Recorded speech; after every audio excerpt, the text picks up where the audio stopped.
Gracias a Dios por la oportunidad también de poder compartir la palabra del Señor, hermanos. Una porción hermosa que acaba de leer mi hermano Jonathan. Y Jesús, el Cordero de Dios y el Hijo de Dios en esta porción. Este libro, esta carta es muy hermosa.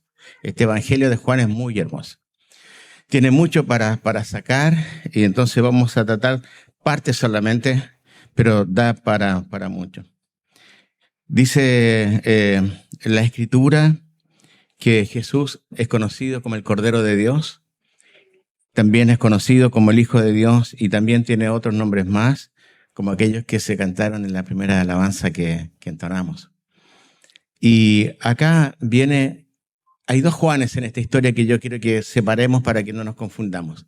Juan el Bautista, que era aquel que Dios había enviado para bautizar, y Juan el apóstol que escribe esta carta, ¿sí? Son dos Juanes distintos, ¿sí? Uno es el que bautizaba y también a Jesús, y Juan el apóstol que escribe esta carta, que es otro Juan, ¿sí?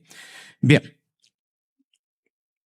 Cuando nos metemos allá en el versículo número 19, en adelante,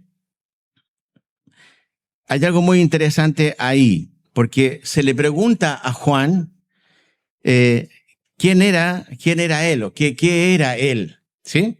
Entonces, Juan dice lo que él no era. Vamos a ver esa parte primero, ¿sí? Lo que él no era. Y en el versículo 19 dice, este es el testimonio de Juan cuando los judíos enviaron de Jerusalén sacerdotes y levitas para que le preguntasen, ¿tú quién eres? Confesó y no negó, sino que confesó, yo no soy el Cristo. Yo no soy el Cristo, ¿sí? Vamos a quedar con eso un poquito, vamos a orar a señas. Padre, gracias por tu palabra hermosa. Oramos por ella para que tú nos des luz, que tu Espíritu Santo, Señor, cautive nuestros corazones y nuestra mente en esta hora. Y, Señor, podamos mirarte a ti tal cual, Señor, como Juan el Bautista pudo verte y también como Juan el apóstol, Señor, pudo verte a ti también. Gracias por este tiempo hermoso de abrir tu palabra y estar a tus pies. En Jesús. Amén. No soy el Cristo, no soy el Cristo. Verso 21, le preguntaron, vuelven a preguntarle, ¿qué pues? ¿Eres tú Elías? Dijo, no soy. ¿Eres tú el profeta? Y respondió, no. O sea, todo era no. ¿Se entiende?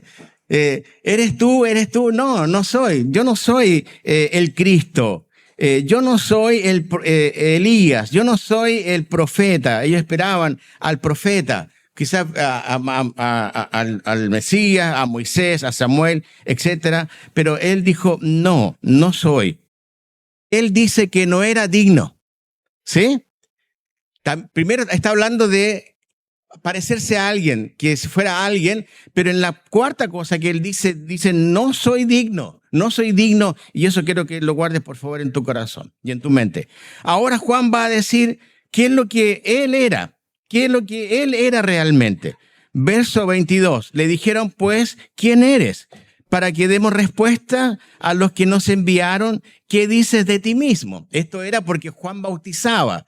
Él bautizaba a los israelitas que venían confesando sus pecados y ese bautismo era el bautismo de arrepentimiento. No tiene nada que ver con el bautismo de Mateo 28, que es de identificación, ¿sí? Este bautismo era para arrepentimiento de pecado.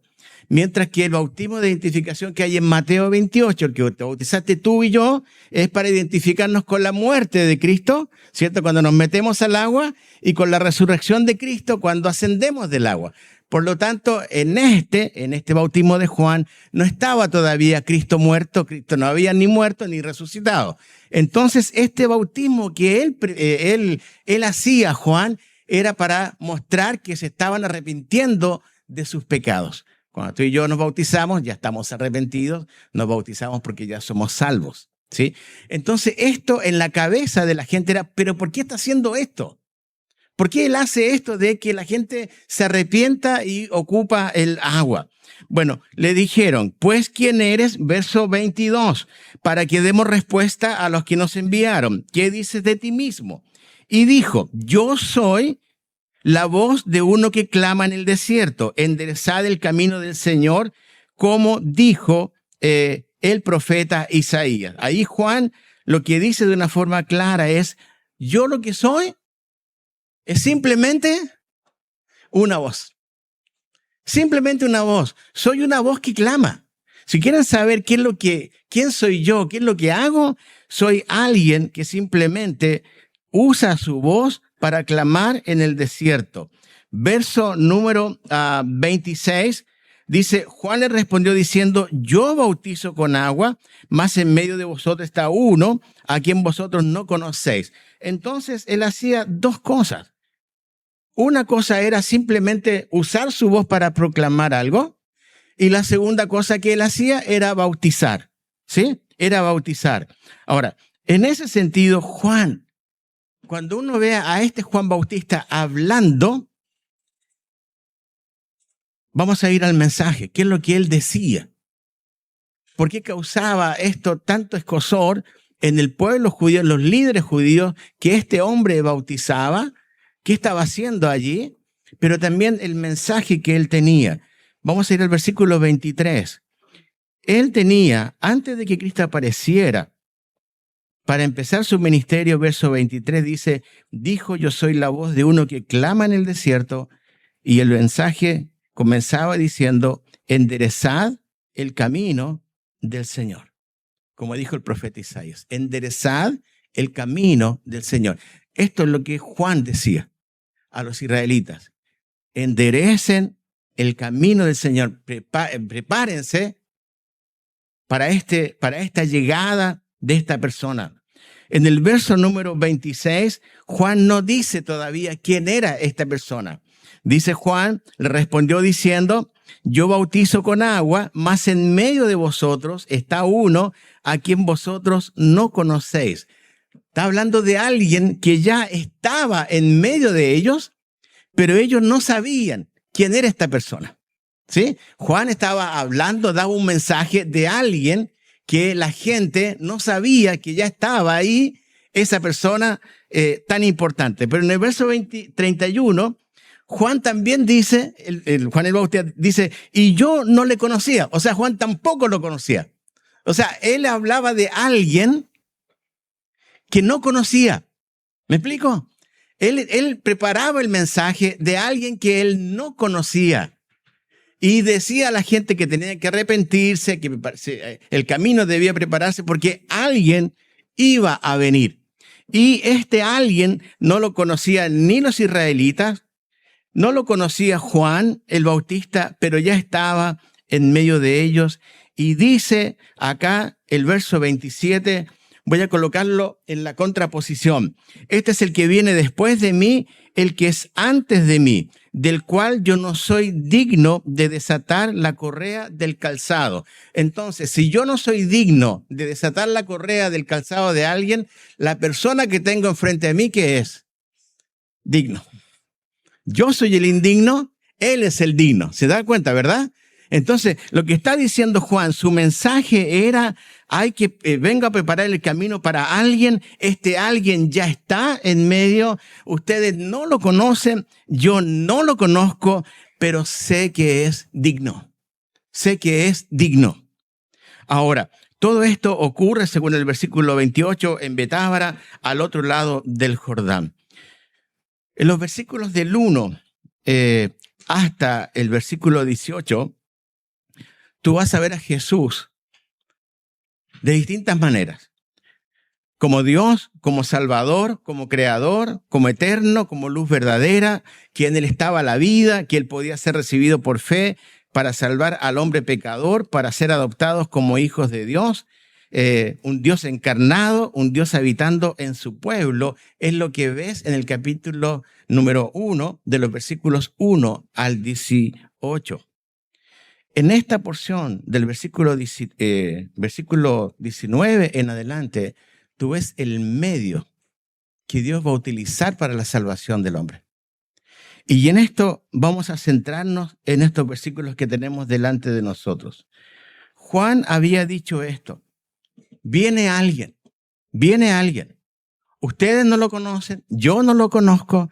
Yo estoy preparando el camino porque se me mandó preparar el camino. Bautizo porque me dijeron que tenía que bautizar. pero viene alguien del cual yo no soy digno, viene alguien digno. Versículo 29, es interesante, tú puedes dividir esta porción en días. El siguiente día, al otro día, que Juan había dicho que había alguien que venía, dice el texto, el siguiente día vio Juan a Jesús que venía a él y dijo, he aquí el Cordero de Dios que quita el pecado del mundo. Juan ahora recién ve a la persona de la persona que él había estado hablando, pero que él no conocía. Y él se encuentra, viene Jesús a él, Dios obviamente que le revela quién era, y ve a Jesús, y lo primero que sale de su boca cuando ve a Jesús es, he aquí el Cordero de Dios que quita el pecado del mundo. Ahora, cuando uno empieza a desglosar un poquito nomás este texto, en la palabra, la expresión he aquí, lo que Juan está diciendo, llegó la persona correcta en el tiempo correcto. He aquí, y dice el Cordero de Dios, no dice un Cordero de Dios, dice el Cordero de Dios, y esto nos va a hablar de la mansedumbre y de la muerte de Jesús, que vamos a ver un poquito más adelante. Habla de la expresión de Dios, es decir, de origen divino. Este Cordero, si bien cierto, está en una similitud a los corderos animales, ahora está hablando de una persona. Pero había algo más allá. Dice que quita el pecado del mundo. Es decir, esta persona, Jesús, no solamente digno, sino que tenía el poder, la capacidad, la autoridad, no solamente para cubrir el pecado, sino para hacer desaparecer el pecado. Quitaba el pecado del mundo, podía perdonar absolutamente esto. Ahora, para un israelita, escuchar esto era totalmente revolucionario, porque para ellos jamás un cordero, un animal que se entregaba, se sacrificaba, podía perdonar sus pecados, podía cubrir la sangre, pero no podía perdonar eternamente. Podía cubrir temporalmente, pero no eternamente. Y aquí viene algo, hermanos, muy importante. Yo quiero que leas el texto. Dice, he aquí el Cordero, ¿de quién? Bien, el Cordero de Dios que quita el pecado del mundo. Yo sé que esto lo hemos escuchado un montón de veces. Y probablemente llegaste a verlo como yo un día también Dios me permitió verlo. Hasta ese momento, el israelita tenía que presentar para ser perdonado por Dios, cubierto su pecado, entregar un cordero que se muriera y que su sangre fuera derramada, ¿sí? Y eso tenía que hacerlo una vez en su vida, un israelita. No, tenía que hacerlo muchas veces, porque no había posibilidad que se quitara el pecado, solamente que se cubriera el pecado. Pero hay algo más. El hombre tenía que repetirlo una y otra vez. Pero ahora dice aquí el texto, he aquí el Cordero, ¿qué más sigue? De Dios que quita el pecado del mundo. Bien, les pregunto, ¿este Cordero de quién era? La palabra de es pertenencia. Es decir, este Cordero le pertenecía a alguien. Este Cordero era de Dios, como por ejemplo la Biblia que tiene mi hermano en su mano, mi hermano Cristian, su Biblia es de él. ¿Se entiende? No es de su esposa, es de él. Por lo tanto, él con su Biblia puede leer cuantas veces quiere a la hora que él quiere. El Cordero de Dios es algo muy profundo. Era Dios entregando a Cristo Jesús, entregando su propio Cordero. Es decir, él tomaba su único Cordero, su unigénito, el primogénito, el único Cordero que tenía, él lo presenta y dice, este es el Cordero que va a quitar el pecado del mundo. Hasta ahí lo del Cordero nos parece muy bien. Pero hay algo más adentro. ¿Qué es? Era el Padre, Dios el Padre, entregando su propio Cordero. ¿Era por sus pecados? ¿Era por sus pecados? ¿Quién entregaba el Cordero para los sacrificios? ¿No era un pecador? Era el pecador quien entregaba el Cordero. Aquí venía mi hermano Jonathan Matamala con su Cordero para que lo mataran y la sangre cubriera su pecado. Era el Cordero del hermano Jonathan, pero era por su pecado. Ahora, ¿qué está diciendo en la Escritura? Está diciendo que Dios entrega su Cordero, pero si Dios no pecó nunca, ¿por qué entrega su Cordero? ¿Sabes por qué lo entrega? Lo entrega por ti y por mí. Él sacrificó a su Hijo no por sus pecados, porque Dios es ¿cuántas veces santo? Según la Escritura. 3 veces santo, Él nunca pecó. Él no necesitaba entregar su Cordero por sus pecados. Él no lo hizo por Él. Aquí el Cordero de Dios, Dios el Padre entrega su Cordero por la humanidad, por ti y por mí. ¿Se entiende? No sé si entendemos el concepto. Es más que el corderito que uno lleva de la mano para que lo maten. No, es Dios Él estaba airado con el pecado. No podía nadie acercarse al Dios Santo. No, nadie podía. Lo único que podía acercarlo era que la sangre del Cordero fuera vertida. Por lo tanto, su ira iba a ser apaciguada. El Cordero de Dios era santo también. El que entregaba el Cordero. Dios el Padre era santo. El Cordero que entregaba el Padre era absolutamente santo. Entonces el Cordero de Dios no tenía ni que ver con el Padre ni con el Hijo. Fue el medio de salvación para ti y para mí. De eso se trata el Cordero de Dios. Dios se ve en la necesidad de entregar, siendo santo, alguien, para apaciguar su propia ira. Y el costo fue su Hijo, que se sometió mansamente a su Padre, que no emitió ni un sonido y aceptó cargar el pecado del hombre. Es más que saberse de memoria, es aquí el Cordero de Dios que quita el pecado del mundo. Es Dios cargando en su hombro al Cordero, a su Hijo, y entregándolo, no por sus pecados, sino por tus pecados y por mis pecados. En el versículo 30 dice el texto, este es del que yo dije, después de mí viene un varón, el cual es antes de mí, porque era primero que yo. Y está hablando de la eternidad, de la superioridad de Jesús. Juan el Bautista había nacido 6 meses más o menos antes que Jesús. Y él reconoce la deidad de Cristo.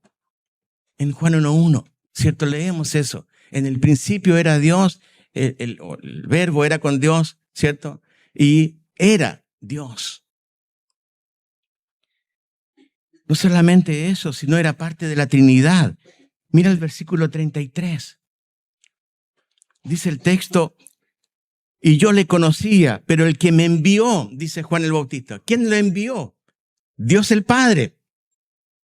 A bautizar con agua, aquel me dijo, sobre quien veas descender el Espíritu. Está hablando de Dios, el Espíritu Santo. Y que permanece sobre él, ese él está hablando de Jesús, Dios el Hijo.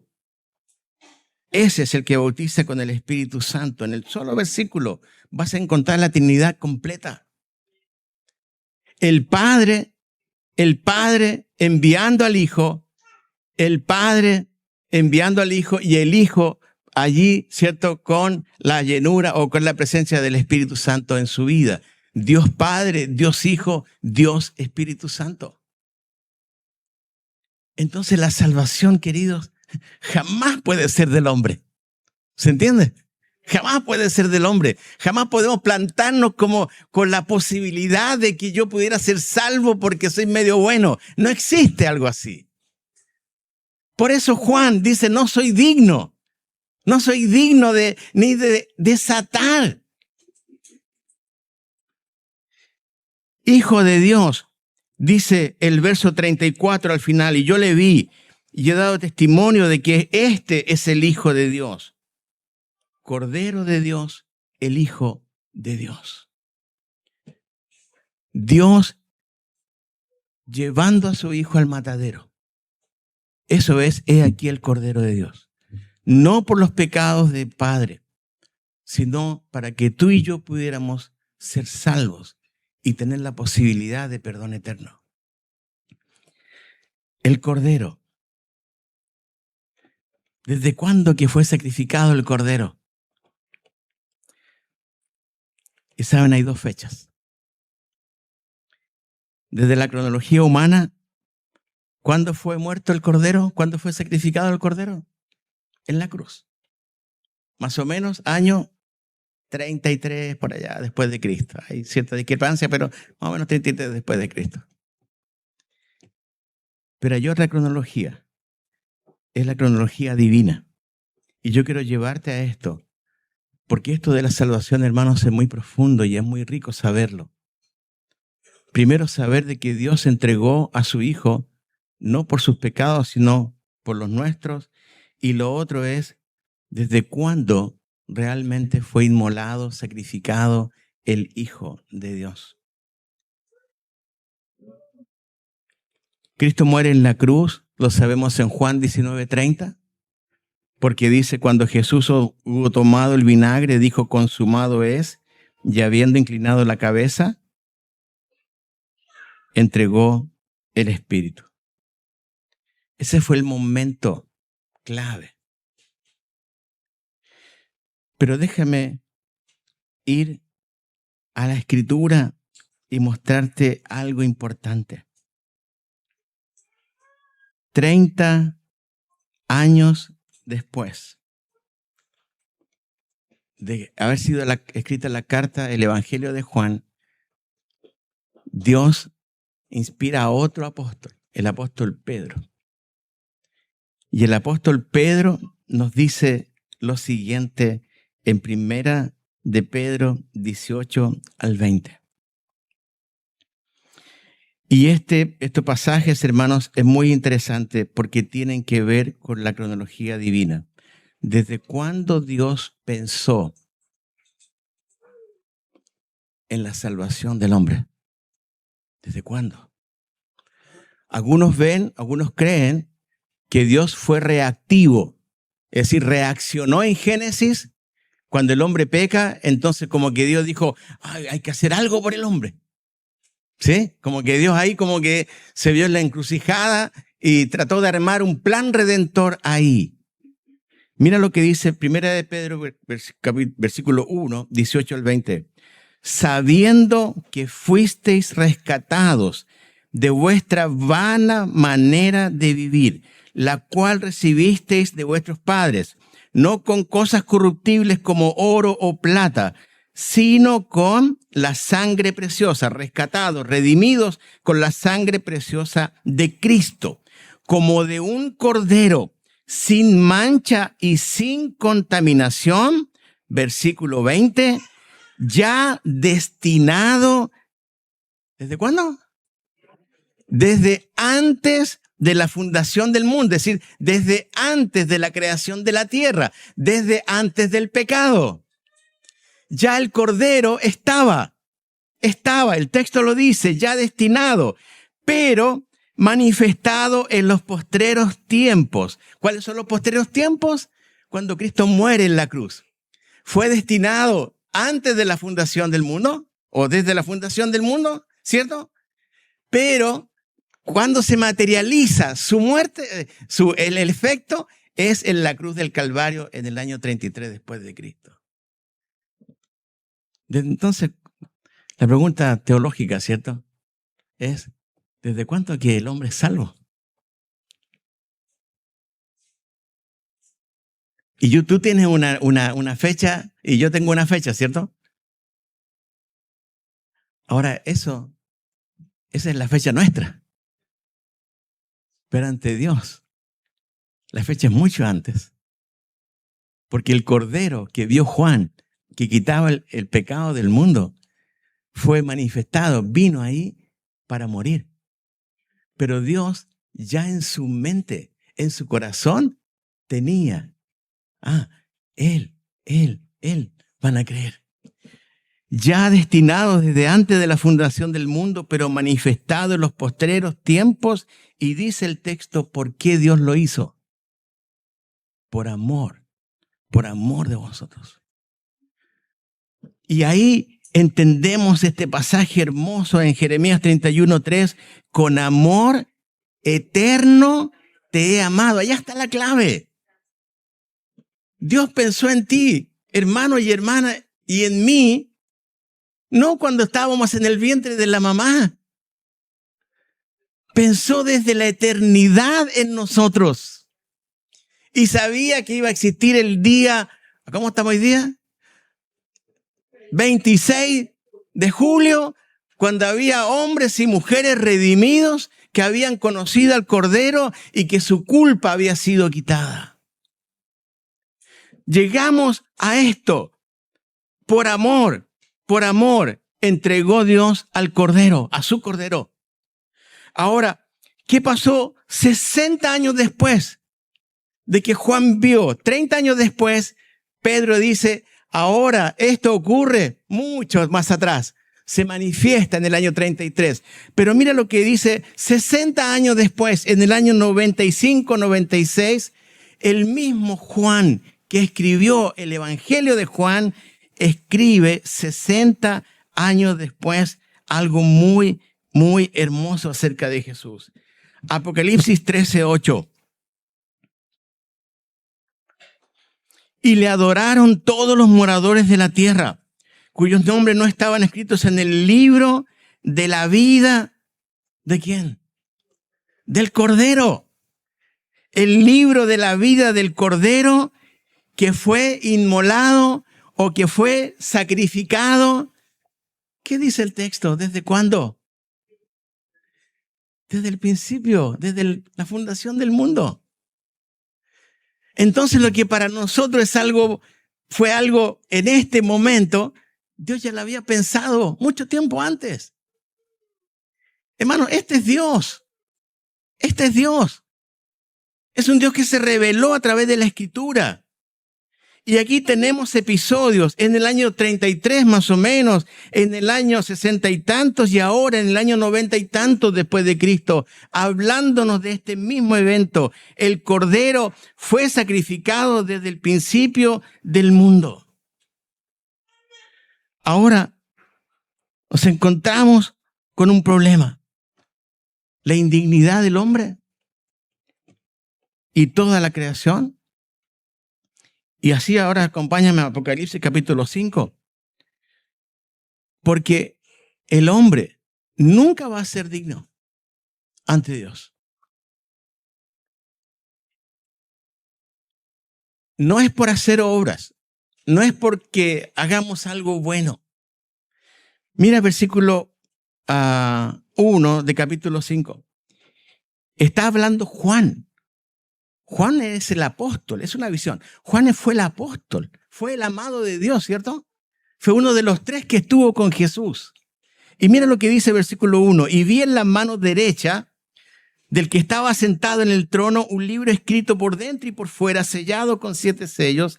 Y vi a un ángel fuerte que pregonaba a gran voz: ¿quién es digno de abrir el libro y desatar sus sellos? Versículo 3. ¿Qué dice? Ninguno. Ninguno, ni en el cielo, ni en la tierra, ni debajo de la tierra, podía abrir el libro, ni aún mirarlo. Y lloraba yo. Este era Juan el apóstol, Juan el amado. Y lloraba yo mucho porque no se había hallado a ninguno digno de abrir el libro, ni de leerlo, ni de mirarlo. Juan podría haber dicho, ya, no hay nadie aquí, ya yo lo abro. Total, yo estuve con Jesús. Fui el amado. Lo vi en la transfiguración. Ya, pásenme el libro. No, ni uno. Juan sabía, hay uno solo digno. Juan el Bautista había dicho en Juan 1:27, no soy digno, no soy digno. Ahora, Juan el apóstol dice aquí, no se halló a ninguno digno. En capítulo 5, versículo 4.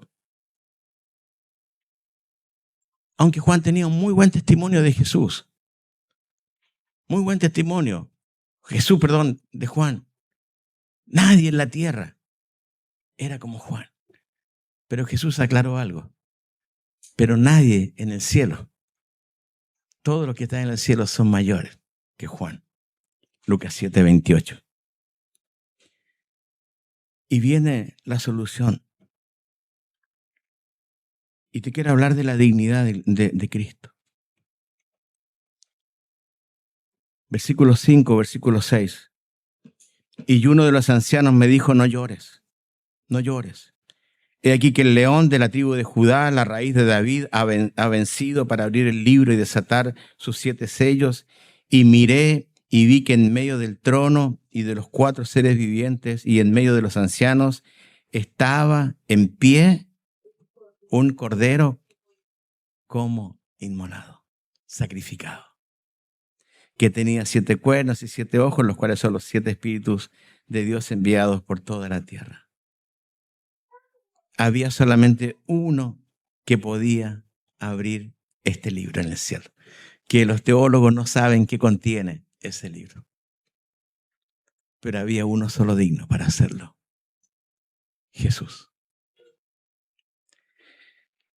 Versículo 7. Y vino y tomó el libro de la mano derecha del que estaba sentado en el trono, hablando de Dios el Padre. Y cuando hubo tomado el libro, los 4 seres vivientes y los 24 ancianos se postraron delante del Cordero. Delante del Cordero. Todos tenían arpas y copas de oro llenas de incienso, que son las oraciones de los santos. Digno de recibir adoración. Porque dice acá que se postraron delante del Cordero. Digno.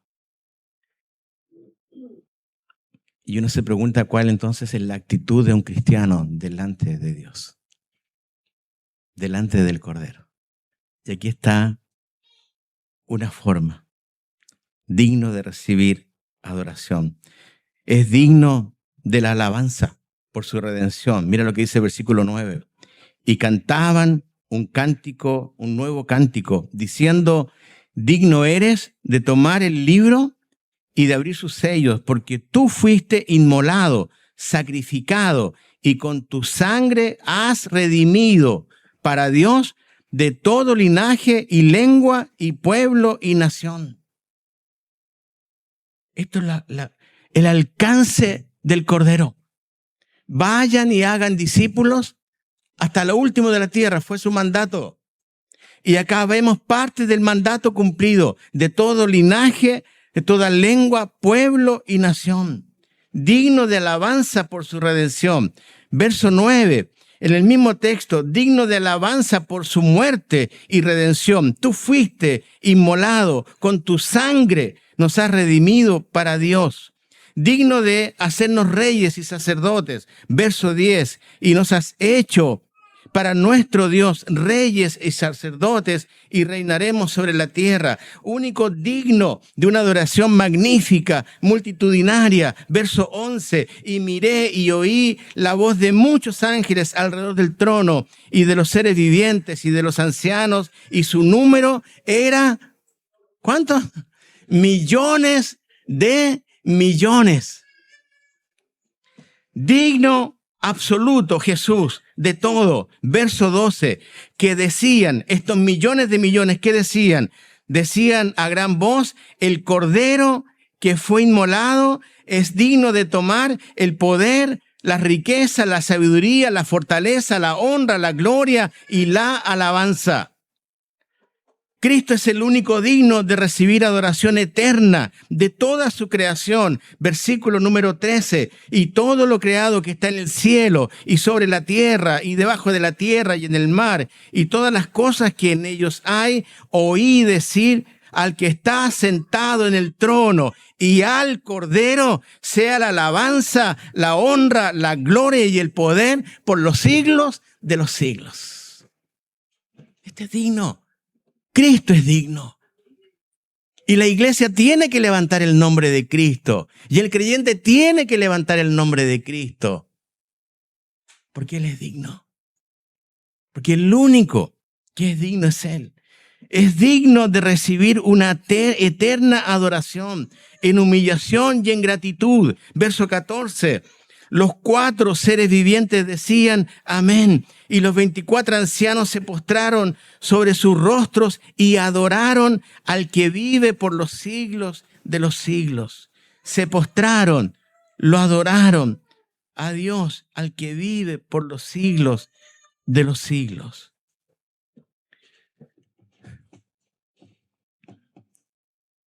Cuando uno ve su corazón, hermanos, si no vemos nuestro pecado, no logramos entender la santidad de Cristo. Porque el Cordero es santo. El Cordero es santo. Y es digno. Y yo, un cristiano fiel, un cristiano que lucha por su vida espiritual día por día, y lucha y le duele pecar,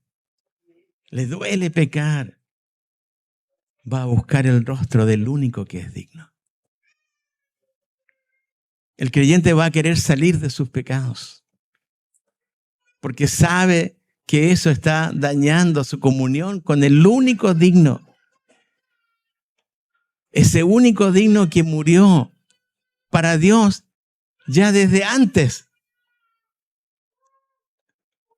Pero en la cruz mostró su amor a la humanidad. Un Cordero santo, puro, sin mancha, sin contaminación, que con su sangre preciosa quitó los pecados de aquel que se arrepiente y cree en él. Dignidad. ¿Cómo es nuestra oración delante de Dios? ¿Dignifican mis oraciones a Dios? ¿Dignifica mi vida a Dios?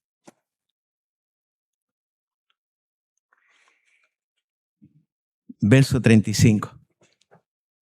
Vamos a Juan, volvamos a Juan capítulo 1. Él había visto al Cordero de Dios que quitaba el pecado del mundo. He aquí el Cordero de Dios que quita el pecado del mundo. Y queda ahí la historia. Al siguiente día, versículo 35, Juan 1:35. El siguiente día otra vez estaba Juan el Bautista, y 2 de sus discípulos. Y mirando a Jesús que andaba por allí, dijo: he aquí el Cordero de Dios. Le oyeron hablar los 2 discípulos y siguieron a Jesús. Y esta es nuestra parte. Juan simplemente dio testimonio diciendo: este es el Cordero de Dios. El día anterior, que quita el pecado del mundo. Al otro día dice: este es el Cordero de Dios. Juan el Bautista tenía 2 discípulos de él a su lado. Cuando escuchan esta expresión, he aquí el Cordero de Dios, estos 2 hombres quitan su mirada de Juan el Bautista y ponen su mirada ¿en quién? En Jesús, el Cordero de Dios. Quitan su mirada de Juan. ¿Qué significa esto? Cuando un cristiano mira a Cristo, de verdad está mirando a Cristo, ¿sabe lo que sucede a su alrededor?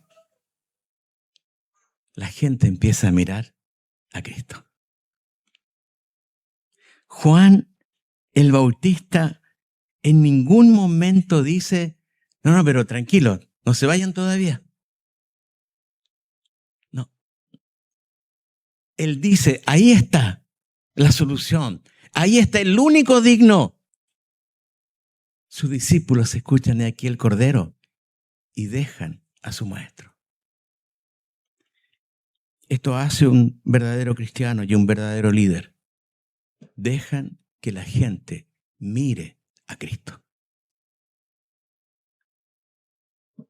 Cuando el hombre desea tener la atención a sí mismo, le está robando a Jesús su gloria. Cristo es el único que merece ser seguido, ser honrado, el único. Y la iglesia tiene que hacer esto, nosotros tenemos que hacer esto, levantar el nombre de Cristo. Para que donde estemos, en la casa, en el trabajo, en la universidad, en el barrio, en Chile y hasta lo último de Chile y hasta lo último de la tierra, la gente pueda mirar al Cordero. Juan se dejó estar solo y no le dolió. Le muestra el camino. Este es el Cordero, digno de ser seguido. Y hermanos queridos, esto es lo que nosotros tenemos que hacer. Cristo es el único digno para que nos consagremos totalmente a Él. ¿Estamos de acuerdo? Es el único digno. Cristo es el único digno al que le podemos confiar la eternidad de nuestra alma. A nadie más. Hay una canción, un himno que cantaba un hermano, Steve Prince, dice, con los santos me veré en la eternidad y al Cordero le daré la gloria. Al Cordero, gloria. Del amor la historia, fuente de la redención. Gloria, gloria a Dios. Por Él limpio soy. Solo a Él le doy la gloria, gloria. Digno. El Cordero de Dios es digno. Me hice la siguiente pregunta y con esto termino. ¿Valió la pena que Dios entregara a su propio Cordero por tu vida y por la mía? ¿Valió la pena? ¿Valió la pena que Dios cargara a su propio Cordero? Y eso es revisar nuestro corazón como está delante de Dios. Si podemos decir, sí, valió la pena. Claro que valió la pena. Claro que valió la pena. Entonces, si valió la pena, démosle gloria al Cordero. Dignifiquemos al Cordero si valió la pena. De esa forma vamos a estar honrando el sacrificio de Dios, que entregó a su propio Cordero. He aquí el Cordero de Dios que quita el pecado del mundo. Oramos al Señor. Padre Santo, muchas gracias te doy.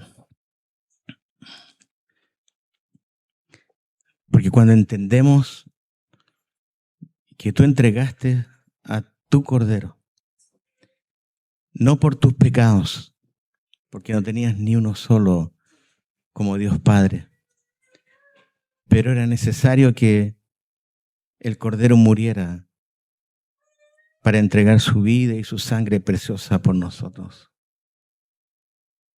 Señor, ayúdanos a dignificar tu nombre, a entender nuestra indignidad delante de ti, a entender, Señor, de que sin ti realmente somos absolutamente nada, pero que en ti podemos ser llamados hijos de Dios.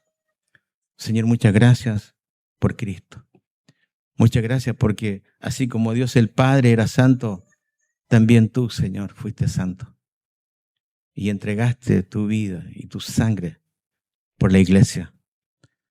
Ayúdanos, Señor, a entender cada día esto y que, Señor, podamos valorar la salvación que tú nos has regalado. Líbranos, Señor, de jugar con tu gracia. Líbranos, Señor, de no hacer lo que tú anhelas que hagamos, no por hacerlo, sino simplemente por agradarte totalmente a ti. Gracias, Señor, por la salvación recibida, un regalo hermoso tuyo a favor nuestro. En el nombre de Jesús. Amén. Gracias.